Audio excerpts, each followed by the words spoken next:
Hi everyone and thank you very much for joining me in this tutorial.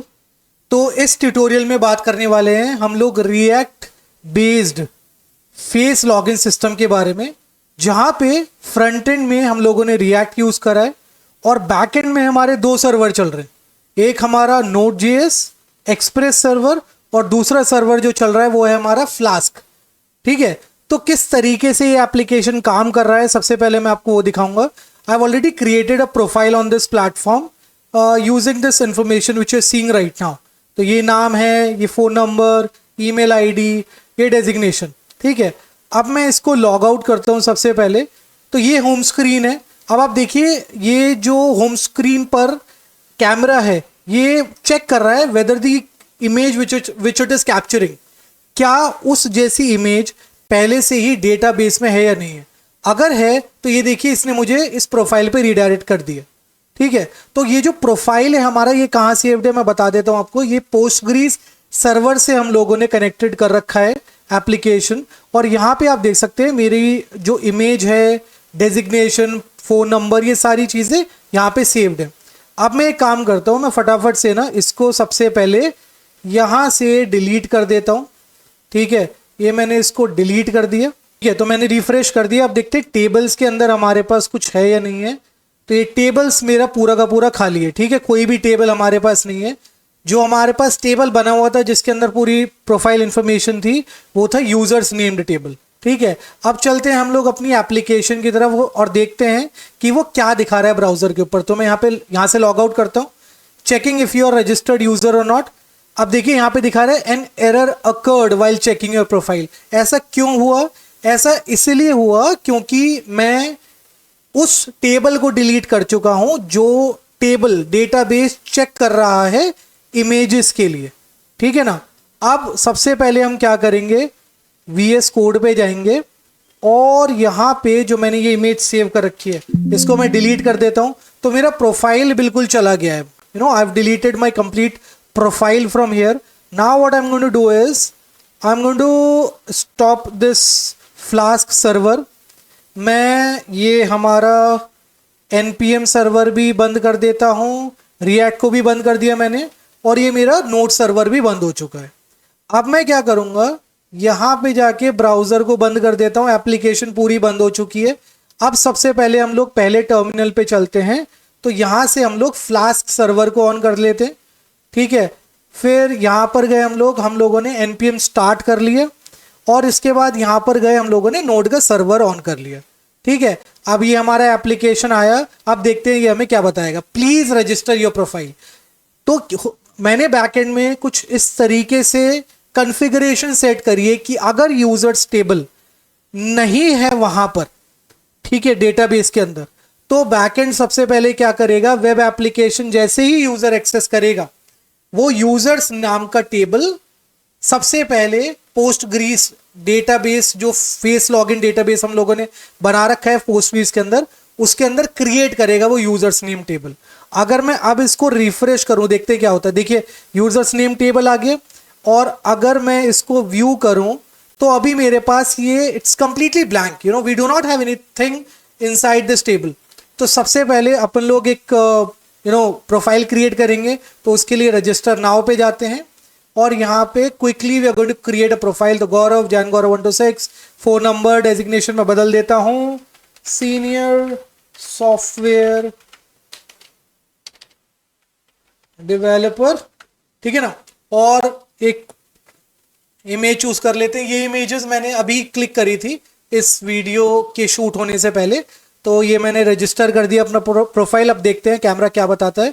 Checking if you are a registered user not, and this time you are a registered member. ठीक है, और जैसे ही इसको पता चलता है कि भाई वो रजिस्टर्ड मेंबर है, ये यूजर को इस पेज पर रिडायरेक्ट कर देता है जहां पे यूजर अपना प्रोफाइल चेक कर सकता है। ठीक है, तो यही इंफॉर्मेशन अभी मैंने डाली थी, है ना, और ये चीज आपके सामने। अब ये पूरा फेस लॉगिन सिस्टम किस तरीके से बना, किस तरीके से फ्लास्क सर्वर और Node.js सर्वर हेल्प कर रहे हैं हमारी बैकएंड को मेंटेन करने में, क्या कुछ मैंने करा है रिएक्ट फ्रंट एंड पर, वो सारी चीजें अब हम कवर करेंगे। ठीक है, तो आ जाते हैं सिंपल एप्लीकेशन के अंदर और यहाँ से मैं सारी चीज़ें ना बंद कर देता हूँ सबसे पहले, ताकि आपको हर एक लाइन, हर एक कोड मैं प्रॉपरली समझा सकूं, किस तरीके से मैंने शुरुआत करी और क्या क्या चीज़ें मैंने इसके अंदर डाली, वो मैं आपको शुरुआत से लेके अंत तक बताऊंगा लाइन बाय लाइन। ठीक है, तो stay tuned with me and don't worry about the code. I will share the code also with the help of a link with you guys, which I'll put in the description section. So don't worry about the code. Fine.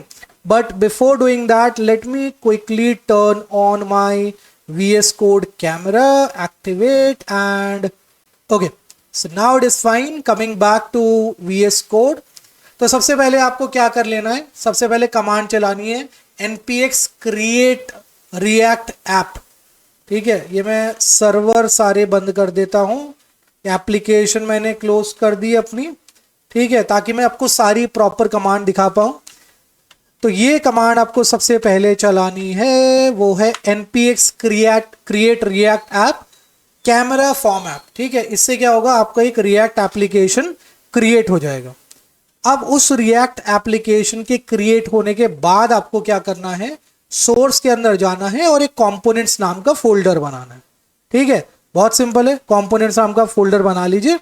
इसके बाद आप एक uploads नाम का folder भी बनाइए, जहां पे हम लोग जहां पे यूजर्स अपनी इमेजेस सेव करेंगे। whatever images that will get saved when the user will create his profile on this platform, those images will come here inside this uploads named folder। ठीक है, अब यहाँ पे इमेज कुछ इस तरीके से सेव हो जाएगी। फिर यही इमेज सर्वर चेक करेगा इन इमेजेस में से क्या कोई इमेज कैमरा जो कैप्चर कर रहा है उस इमेज से मिल रही है नहीं मिल रही है। अगर मिल रही है तो वो दिखाएगा रजिस्टर्ड मेंबर, नहीं तो वो यूजर को कहेगा भाई your profile is not registered, please register your profile on the platform. ठीक है, जो हमने शुरुआत में देखा था। अब आ जाते हैं हम लोग इसको क्लोज करके सोर्स के अंदर, सॉरी app.js के अंदर, जो कि हमारी मेन फाइल है, जहां पे हमने सारे राउट्स डिफाइन कर रखे हैं।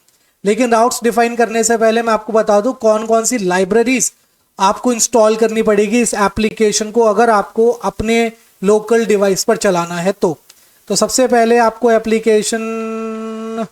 आपको लाइब्रेरी इंस्टॉल करनी पड़ेगी मुल्टर। ठीक है, एक ये लाइब्रेरी है, फिर एक कोर्स हेडर है ना। इन लाइब्रेरीज के बारे में ऑलरेडी मैं पहले बहुत लेक्चर्स में बता चुका हूँ, लेकिन फिर भी एक बार थोड़ा सा आपको बता देता हूँ। जब भी आप रिएक्ट को चाहते हैं कि भाई आपको वो इमेज बेस्ड डेटा भेजे और आप उसको किसी फोल्डर में, एक सर्वर पे आपने एप्लीकेशन डिप्लॉय करी, वहां पे एक फोल्डर बना हुआ है, आप चाहते हैं जो भी इमेजेस फ्रंट एंड से आ रही हैं आप उस पर्टिकुलर फोल्डर में उन इमेजेस को सेव करते जाएं, तो मुल्टर आपकी एक स्टोरेज बिल्ड करने में मदद करता है। ठीक है, तो ये मुल्टर उस लिए है। फिर इसके बाद आता है हमारा कोर्स हेडर। अगर आपकी एप्लीकेशन पोर्ट 3000 पे रन कर रही है और आपको डेटा भेजना है पोर्ट 5000 पे या किसी और डोमेन पे, तो आप चाहते हैं कि यार एक डोमेन से दूसरे डोमेन पे जब मैं चीज़ें भेजूं तो कोई एरर ना आ जाए, आराम से जो दूसरा डोमेन है वो उन सारी चीज़ों को एक्सेप्ट कर ले जो पहला डोमेन उसको भेज रहा है। तो उसके लिए कोर्स हेडर आपको इनेबल करना पड़ेगा। ठीक है, एक्सप्रेस हमारा यूज होता है एक्सप्रेस सर्वर बनाने के लिए। ठीक है, जो Node.js का एक्सप्रेस सर्वर बनता है वो इस लाइब्रेरी से बना सकते हैं आप लोग। फेस एपीआई फिर दोबारा से वही लाइब्रेरी है जो फेस रिकॉग्निशन के काम आती है, which is built on top of TensorFlow. ठीक है, तो ये सारी कमांड आप लोग चला लीजिएगा। फाइनली जब आप ये सारे पैकेजेस इंस्टॉल कर ले, आप app.js में आइए और सिंपल सा क्या क्या करना है आपको मैं वो बता देता हूँ। रिएक्ट इंपोर्ट करिए, रिएक्ट राउटर डोम, ये लाइब्रेरी आपको इंस्टॉल करनी पड़ेगी, जहां से आपको राउटर, राउट नेविगेट, ये सारी चीजें मिल जाएंगी। भाई अगर आपको एक पेज से या एक कंपोनेंट से दूसरे कंपोनेंट को में राउट करवाना है, ठीक है, तो उसके लिए आपको ब्राउजर राउटर को इंपोर्ट कराना पड़ेगा या राउटर को इंपोर्ट कराना पड़ेगा। और ये आपको कहाँ से मिलता है, ये रिएक्ट राउटर डोम में से मिलता है। ठीक है ना। फिर जितने भी हमने कंपोनेंट्स बनाए, यहाँ पे देखिए हमारा होम जीएस कंपोनेंट है, प्रोफाइल पेज कंपोनेंट है, रजिस्ट्रेशन का अलग कंपोनेंट है। ठीक है, तो इन सारे कंपोनेंट्स को मैंने यहाँ पे आप देखिए इंपोर्ट करा लिया। ओके, और फिर हर एक के लिए एक सेपरेट राउट बना दिया। होम पेज के लिए ये राउट है, रजिस्ट्रेशन फॉर्म के लिए ये राउट है, प्रोफाइल पेज के लिए ये राउट है, ठीक है, इस तरीके से मैंने 3 से 4 राउट्स यहाँ पे डिक्लेयर कर लिए, दैट्स इट। और फिर फाइनली मैं अपने एप्लीकेशन को एक्सपोर्ट करा रहा हूँ, ठीक है ना। अब आते हैं, सबसे पहले बात करते हैं हम होम राउट की। अगर आप यहाँ पे देखो होम पेज पर, तो क्या है, आपको दो चीजें नजर आएंगी। एक तो ये विंडो, ठीक है। अच्छा, विंडो इसलिए नजर नहीं आ रही क्योंकि मैं अपना कैमरा इस वक्त यहाँ पे VS कोड में यूज कर रहा हूँ, तो इसलिए आपको यहाँ पे विंडो नजर नहीं आ रही। लेकिन आपने ऑलरेडी देख चुके हैं ना, शुरुआत में मैंने दिखाई थी आपको, यहाँ पे एक विंडो आ रही है और वहाँ पे कैमरे से जो हमें फीड मिलता है वो कैप्चर होके यहाँ पे दिखाई देता है विंडो के ऊपर। तो ये जो पर्टिकुलर पेज है हम लोगों ने दो भागों में डिवाइड करा है, एक ये जहाँ पे हमें कैमरे का व्यू मिल रहा है और एक ये जो लॉगिन फॉर्म है हमारा, ठीक है ना। तो अगर मैं इस राउट की बात करूँ होम पेज की, तो होम पेज बेसिकली home.js है, जिसके अंदर जो कि डिवाइडेड है दो भागों में, एक कैमरा सेक्शन और दूसरा फॉर्म सेक्शन, ठीक है ना। ये पूरा का पूरा कोड है। एक कंटेनर हम लोगों ने डिक्लेयर कर लिया और कंटेनर के अंदर हम लोगों ने दो चीजें डाल दी, कैमरा सेक्शन डाल दिया और फॉर्म सेक्शन डाल दिया। अब सबसे पहले आते हैं हम लोग कैमरा सेक्शन के अंदर। कैमरा सेक्शन के अंदर हम लोग किसको कॉल कर रहे हैं, कैमरा व्यू को। कैमरा व्यू कौन सा है हमारा, ये कंपोनेंट। अब इस कैमरा व्यू के अंदर क्या क्या हो रहा है, तो सबसे पहले हम लोगों ने एक वीडियो रेफ बनाया, कैनवस रेफ बनाया। वीडियो रेफ क्यों बनाया, क्योंकि हमें वीडियो कैप्चर करनी है कैमरे से। कैनवस रेफ क्यों बनाया, क्योंकि जो वीडियो फीड आएगा हमारे पास उसको हमें एक कैनवस पे ले जाके फ्रंट एंड पे दिखाना है, डायरेक्टली तो दिखा नहीं सकते, तो हमें एक कैनवस भी चाहिए होगा। तो उसके लिए हम लोगों ने रेफरेंस पॉइंट बना लिए। एक हमारे पास ये मैसेज का स्टेट वेरिएबल है, ठीक है ना, जो कि मैसेज रियल टाइम मैसेजेस हमें दिखाएगा। ये दिख रहा है message, N error occurred while checking your profile. तो ये जो सारे मैसेजेस इसके नीचे आ रहे हैं, ये हमें इस स्टेट वेरिएबल की वजह से आ रहे हैं। फिर हम लोगों ने एक यूज इफेक्ट के अंदर फंक्शन डिक्लेयर कर लिया, स्टार्ट कैमरा। अब स्टार्ट कैमरा के अंदर है क्या कि भाई वो जो डिवाइस का कैमरा है, जिस भी डिवाइस पे आप ये एप्लीकेशन चलाएंगे उसका कैमरा एक्सेस करेगा गेट यूजर मीडिया के थ्रू और वो वीडियो फीड लेना शुरू करेगा, ठीक है। ये हमारा यहाँ पे आप देख सकते हैं हर 2000 मिली सेकेंड्स के बाद कैप्चर इमेज नाम का फंक्शन कॉल हो रहा है। कैप्चर इमेज नाम का फंक्शन क्या करेगा, बेसिकली जो भी डेटा हम लोग कैप्चर करेंगे, ठीक है, जो भी डेटा ये कैप्चर करेगी विंडो, कैनवस विंडो, वो उठा के वो लोकल होस्ट 9000 पर भेज देगा। ये लोकल होस्ट 9000 क्या है, ये लोकल होस्ट 9000 पे हमारा फ्लास्क सर्वर चल रहा है। बेसिकली हो क्या रहा है कि जो जैसे ही हम लोग अपना एप्लीकेशन ऑन करेंगे तो ये पेज आ जाएगा। इस पेज पे ये जो कैनवस के अंदर कैमरा फीड होगा वो हर 2000 मिली सेकेंड्स के बाद जो कैमरा कैप्चर कर रहा है इमेजेस, यूजर की जो कैमरे के सामने बैठा हुआ है, वो इमेजेस वो बैकएंड पर भेजेगा। कौन से बैकएंड पर, यहाँ पे मैं नोड की बात नहीं कर रहा, यहाँ पे मैं बात कर रहा हूँ फ्लास्क सर्वर की। फ्लास्क सर्वर को हमने कुछ ऐसा कॉन्फ़िगर करा है, फ्लास्क सर्वर की भी मैं आपको सबसे पहले कोडिंग दिखाई देता हूं ताकि आपको ये पूरा समझ में आ जाए। ये हमारा फ्लास्क सर्वर है, ठीक है। तो हम यहां पर क्या कर रहे हैं, देखिए जो हमारा प्रोफाइल है वो स्टोर्ड है पोस्ट ग्रीस के अंदर, जो कि मेरे लोकल पर चल रहा है। जब भी कोई यूजर अपना प्रोफाइल रजिस्टर करता है तो वो यूजर्स नेम्ड टेबल के अंदर आके स्टोर हो जाता है, जो कि हमारा पोस्ट ग्रीस के अंदर है।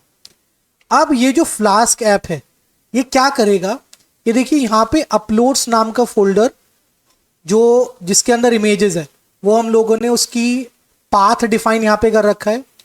फिर हम लोगों ने एक कनेक्शन बना रखा है, एक फंक्शन बना रखा है जो कि हेल्प करेगा इस सर्वर की पीजी एडमिन यानी कि पोस्ट ग्रीस से कनेक्ट होने में, ठीक है। फिर ये वाला जो फंक्शन है जो कि कैमरा व्यू हिट करेगा जब वो इमेज भेजेगा, ठीक है, तो ये फंक्शन है जो कैमरा व्यू हिट करेगा। अब ये फंक्शन बेसिकली करेगा क्या कि भाई वो जो इमेज डेटा आएगा उसको वो भेज देगा इधर, देखिए कंपेयर फेसेस।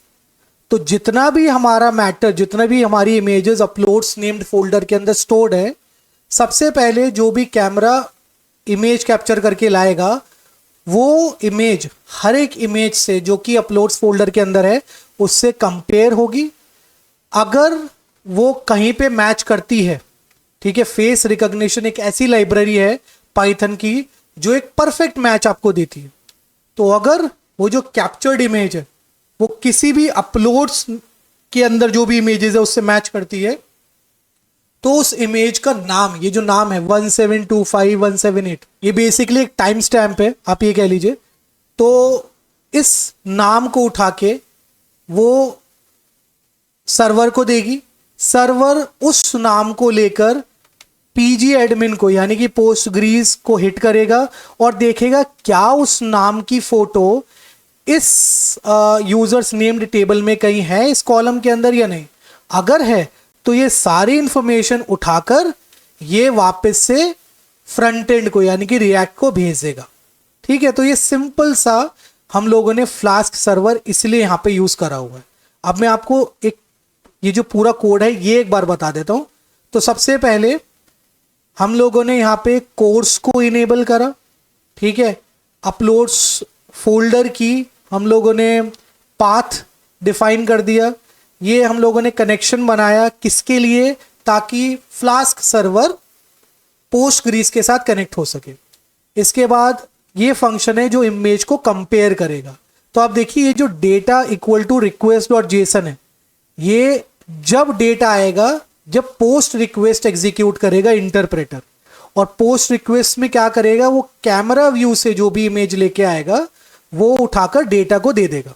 ठीक है, इमेज डेटा के अंदर हम लोग इमेज लेके आ गए, फिर हम लोगों ने बेस 64 पार्ट एक्सट्रैक्ट कर लिया इमेज में से।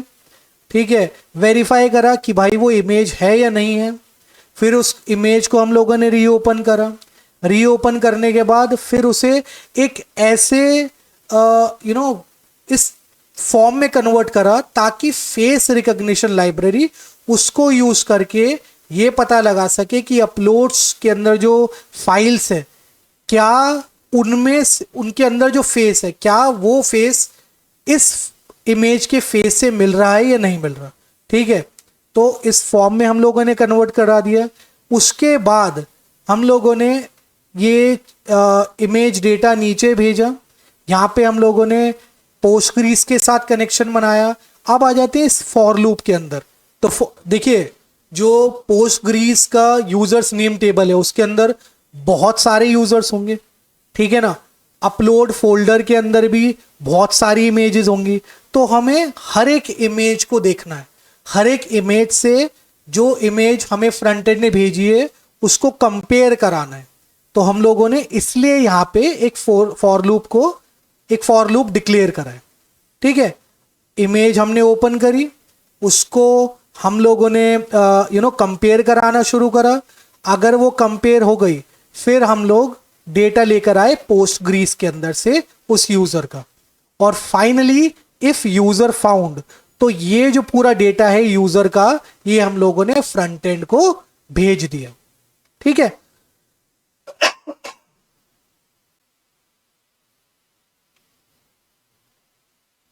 अब आ जाते हैं हम लोग फ्रंट एंड पर।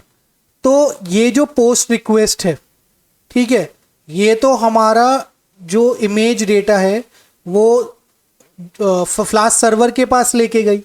अब जब रिस्पॉन्स आ जाएगा फ्लास्क सर्वर के ऊपर से, ठीक है, तो या तो ये मैसेज दिखा सकता है अगर रिस्पॉन्स पॉजिटिव हुआ, तो अगर नेगेटिव हुआ तो ये मैसेज दिखाएगा एन एरर अकर्ड, और अगर प्रोफाइल एग्जिस्ट ही नहीं करता तो ये मैसेज दिखाएगा। इस तरीके से हम लोगों ने ये पोस्ट रिक्वेस्ट कॉन्फ़िगर कर रखी है। ठीक है, अगर ये मैसेज है you are a registered member, we are redirecting you to your profile, तब क्या होगा, तब ये जो यूजर है उसको हम लोग रीडायरेक्ट कर देंगे कौन से पेज पर, उसको रीडायरेक्ट कर देंगे हम लोग प्रोफाइल पेज पर। ये आप देख रहे हैं स्लैश प्रोफाइल, तो ये वही राउट है जो मैंने ऐप के अंदर डिक्लेयर कर रखा है, ये देखिए। ठीक है, तो मैं इस राउटिंग पाथ के मीडियम से I am calling this component called I am calling this component called profile page. ठीक है, अब मैं प्रोफाइल पेज पे जब रीडायरेक्ट कर रहा हूं यूजर को, तो ये सारी information, email, name, designation, phone number, photo, ये सारी चीजें जो मेरे पास फ्लास्क सर्वर से आई हैं वो भी मैं प्रोफाइल पेज पर भेज रहा हूं। और फाइनली प्रोफाइल पेज के अंदर क्या हो रहा है, मैं उसको रेंडर करा रहा हूं सारी इंफॉर्मेशन को। ये देखिए यहां पे मैंने 5 कांस्टेंट डिफाइन कर रखे। नेम, मेरा नेम पड़ेगा यूजर का, ईमेल, ईमेल पड़ेगा, फोन नंबर पड़ेगा, डेजिग्नेशन पड़ेगा, और फोटो के अंदर मेरी फोटो आ जाएगी। अब ये जो फोटो का पाथ है ये मैं किस तरीके से लेके आ रहा हूं, तो हम लोगों ने फ्लास्क सर्वर के अंदर एक फंक्शन और डिफाइन कर रखा है, uploads/file name। बेसिकली हम लोग क्या कर रहे हैं कि हम लोगों ने हर एक इमेज का एक ब्राउजर का पाथ क्रिएट कर दिया है with the help of this simple function. तो ये जो सर्वर है ये रन कर रहा है पोर्ट 9000 पे, और अगर मैं इस इमेज की बात करूं तो इसका पाथ क्या होगा, इस फंक्शन के बेसिस पर लोकल होस्ट 9000/uploads, क्योंकि ये अपलोड्स नाम के फोल्डर के अंदर है और यहां पे मैंने /uploads लगा रखा है, / ये फाइल नेम। तो इस तरीके से मैं इस इमेज को ब्राउजर पे एक्सेस कर पाऊंगा। ठीक है, अगर आप देखना चाहते तो मैं एक बार आपको दिखा भी सकता हूं। ये मैंने कॉपी पाथ करा और मैं आ जाता हूं ब्राउजर पे। यहां पे मैं पाथ को इस तरीके से लिखकर और यहां पे लोकल होस्ट 9000/uploads कर लेता हूं। अभी ये फाइल एक्सेसिबल नहीं है क्योंकि मेरा सर्वर नहीं चल रहा। Let me just on my flask server. ये हम लोगों ने फ्लास्क सर्वर ऑन कर लिया। अब हम जाते हैं ब्राउजर के ऊपर और देखते हैं क्या ये इमेज एक्सेसिबल है या नहीं है। तो आप देखिए इमेज एक्सेसिबल है। तो ये किसकी वजह से एक्सेसिबल है, सिर्फ इस फंक्शन की वजह से जो हम लोगों ने यहां पे डिक्लेयर कर रखा है। तो आई होप आपको ये पता चल गया होगा कि इस फंक्शन की कितनी ज्यादा इंपॉर्टेंस है। ये हर एक इमेज का एक ब्राउजर पाथ क्रिएट करके हम लोगों को दे रहा है ताकि हम ब्राउजर पे इसको एक्सेस कर सके। ठीक है, तो जब आप प्रोफाइल पेज ओपन करते हैं तो आपको इमेज नजर आती है और वो इमेज एरर देगी अगर आपका ये फंक्शन काम सही से नहीं कर रहा तो। ठीक है, ये याद रखिएगा। इसके बाद आ जाते हैं हम लोग प्रोफाइल पेज पर। तो यहां पे इमेज हम लोगों ने ले ली और फाइनली इस तरीके से हम लोग सारी चीजें यहां पे रेंडर करवा के एक प्रॉपर प्रोफाइल पेज यूजर को दिखा रहे हैं। अब बात आती है कि हम लोग जब प्रोफाइल क्रिएट कर रहे हैं तो वो इंफॉर्मेशन डेटाबेस के अंदर कैसे जा रही है, उस चीज के लिए हम लोगों ने रजिस्ट्रेशन फॉर्म रखा है। तो लॉगिन फॉर्म में, यानी कि जो हमारा ये पेज है, जब यूजर रजिस्टर नाउ क्लिक करता है तो वो चले जाता है इस रजिस्ट्रेशन पेज पर जहां पे ये सारे एलिमेंट्स उसको मिलते हैं। तो यहां भी हमारा एक फॉर्म कंटेनर है जिसमें हमने 2 पार्ट्स रखे हैं, एक इनपुट एलिमेंट्स का और एक बटन का। ठीक है ना। फिर रजिस्ट्रेशन फॉर्म के अंदर हम लोग क्या क्या चीज पकड़ के ला रहे हैं रजिस्ट्रेशन फॉर्म से, full name, email, phone, designation, photo. Okay, and after that we are just appending the data which the user fills in the input box and whatever photograph he chose through the file button, तो हम लोग उसको append करा रहे हैं data के अंदर। ठीक है ना। और ये डेटा हम लोग कहां भेज रहे हैं, लोकल होस्ट 5000 रजिस्टर। अब ये चीज क्या है, ये है आपका Node.js सर्वर। ठीक है, Node.js एक्सप्रेस सर्वर। और उसकी कॉन्फ़िगरेशन कहां पर है, उसकी कॉन्फ़िगरेशन है इस server.js फाइल के अंदर। तो बेसिकली जब आपका एप्लीकेशन ये पूरा क्रिएट हो जाएगा, आप एक server.js फाइल बनाइएगा जिसके अंदर आपको ये पूरा का पूरा कोड इस तरीके से डालना है। तो एक्सप्रेस हम लोगों ने डिफाइन कर दिया क्योंकि एक्सप्रेस सर्वर बनाना है हम लोगों को। कोर्स, पाथ, मुल्टर, ये सब आपको पता ही होगा, हर लेक्चर के अंदर मैं बताते रहता हूँ। ठीक है ना। अगर नहीं पता फिर भी बता देता हूँ मैं। कोर्स हमारा मैंने शुरुआत में एक्सप्लेन ही कर दिया था। पाथ हमारा होता है जो भी फाइल का पाथ है, जो भी प्रोफाइल का पाथ है, उसको रीड करने के लिए आप कह सकते हो। ठीक है। फिर हम लोगों ने यहाँ पे कोर्स इनेबल कर दिया। है ना। उसके बाद हम नीचे आए, हम लोगों ने ये पूल क्रिएट कर दिया प्रोफाइलिंग के लिए, या फिर सॉरी ये हम लोगों ने क्रिएट करा है पीजी एडमिन से कनेक्ट होने के लिए, जो हमारा पोस्टग्रीज चल रहा है उससे कनेक्ट होने के लिए। तो डेटाबेस हमारा ये है, ये लोकल होस्ट पोस्टग्रीज एडमिन। बेसिकली ये जो हमारा पीजी है ये यूज होता है रिएक्ट को अगर आपको पोस्टग्रीज के साथ कनेक्ट करना है तो, ठीक है। इसके बाद मुल्टर के थ्रू हम लोगों ने एक स्टोरेज बना लिया जो कि अपलोड्स नेम्ड फोल्डर के अंदर वो फाइल भेजेगा जो कि यूजर अपलोड करेगा व्हाइल क्रिएटिंग हिज प्रोफाइल। उसके बाद चेक होगा कि क्या यूजर्स नेम टेबल एग्जिस्ट करता है या नहीं। अगर नहीं करता तो भाई यूजर्स नेम टेबल बना दो। कहां पे? फेस लॉगिन नाम के डेटाबेस के अंदर जो कि पोस्टग्रीज के अंदर मौजूद है। इसके बाद क्या होगा? रजिस्टर, ठीक है। तो सारी इंफॉर्मेशन जो भी फ्रंट एंड से आ रही है, जो भी रजिस्ट्रेशन पेज से इंफॉर्मेशन आ रही है उसको पढ़ो। पढ़ने के बाद क्या करो? Full name, email, phone, designation, ठीक है, इसको इंसर्ट कर दो, है ना, और इसका एक प्रोफाइल क्रिएट कर दो। अगर डेटाबेस के अंदर सेव नहीं होता तो एक एरर दिखा दो, और सेव हो जाता है तो भाई your profile has been registered successfully, ठीक है। और ये लाइन ऑफ कोड होती है सर्वर को रन करवाने के लिए। तो ये हमारा लिसन करेगा पोर्ट 5000 पे। तो इस तरीके से ये पूरी एप्लीकेशन बनी है। आशा करता हूं आप लोगों को इस एप्लीकेशन की पूरी फंक्शनैलिटी समझ में आई होगी। क्या क्या इस एप्लीकेशन की बेनिफिट्स हैं, किस तरीके से ये एप्लीकेशन यूज करी जा सकती है, और इस एप्लीकेशन को किस तरीके से इन्हांस करा जा सकता है। ये चीज एक ऐसी चीज है जो आप लोगों को मुझे बतानी पड़ेगी। आप कमेंट सेक्शन में मुझे अपना फीडबैक जरूर दीजिएगा। how can I improve this application? What all things do you want me to add to this application? You can tell me that too in the comment box. That is it from my side in this lecture. आशा करता हूं आपको ये lecture बहुत अच्छा लगा होगा। ये पूरा कोड डिस्क्रिप्शन सेक्शन में जो लिंक है उसके थ्रू आप डाउनलोड कर सकते हैं, and you can also run this application on your respective device bye setting it up on your device. That's it from my side. Bye bye, take care and have a great day ahead, guys.